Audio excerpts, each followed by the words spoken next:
Hello, I'm Edward Tarte, once a Catholic priest for 5 years in the 1960s, now an atheist, which means I find no credible evidence for the existence of any God. This is the 22nd in my series of weekly videos for friendlyatheist.com. My local adversary, Baptist preacher Paul Lyle, said in a comment, "Trust me, one day Mr. Tarte will know that there is a God." I am almost certain that Lyle meant that when I die, I will enter afterlife and face his God. In this video, I focus on that two-word sentence, "Trust me." In those two words, Lyle has stated explicitly what is the preamble and foundation of the message of all teachers of religion, preachers, Sunday school teachers, parents teaching religion to their children, speakers on YouTube promoting religion. That preamble is, "Trust me." The message of a Baptist preacher such as Lyle to his congregation, "Trust me, God exists, the Bible is the Word of God, Jesus is the only way to heaven, believe and you will go to heaven, refuse to believe and you will go to hell." Down the street from the Baptist church is the Catholic Church. The message of the Catholic priest to his congregation, "Trust me, the Catholic Church is the one true church. Follow its teachings and you will go to heaven. Stray from its teachings and you will go to hell." Further down the street is the local Mormon church. The message of the Mormon minister to his congregation, "Trust me, our church, the Mormon church, is the one true church," etc., etc., etc.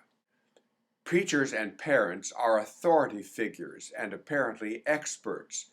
They call for our trust. Young children are programmed by evolution for their own well-being and safety to trust their parents, and that makes sense. Paul Lyle states in his blog that he got his religious beliefs as a young person by trusting his parents and his Baptist ministers. And he has maintained his beliefs and made his life's work imparting his beliefs to his trusting followers. But there is a huge problem. The major difficulty of the "Trust Me" message of teachers of religion is that they have no credible evidence to support what they are teaching. I, along with many of my supporters, have repeatedly asked Paul Lyle to furnish solid evidence that his God exists and that his God authored the Bible. He and others like him have the burden of supplying such evidence. He has not done it. He cannot do it. He continues to base his teachings on selected parts of the Bible without a shred of evidence that any supernatural being authored it.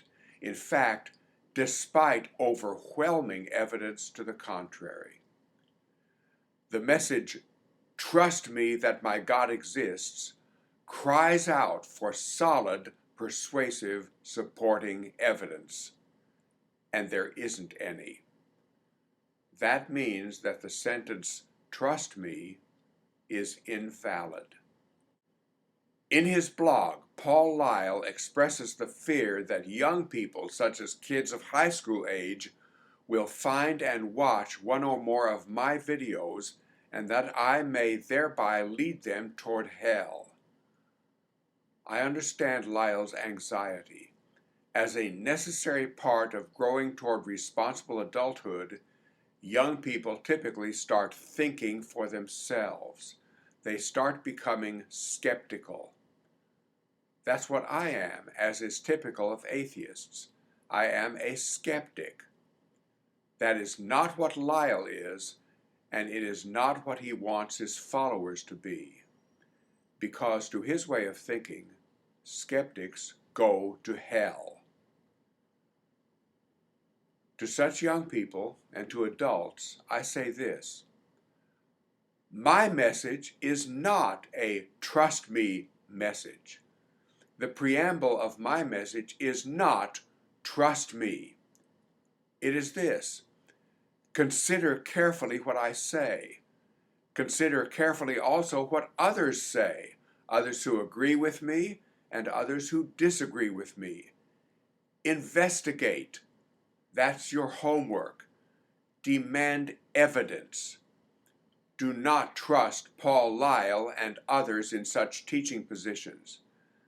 And do not trust me either. Do your homework and then make up your own mind. Break the trust me chain. To all of you, thank you for watching this video.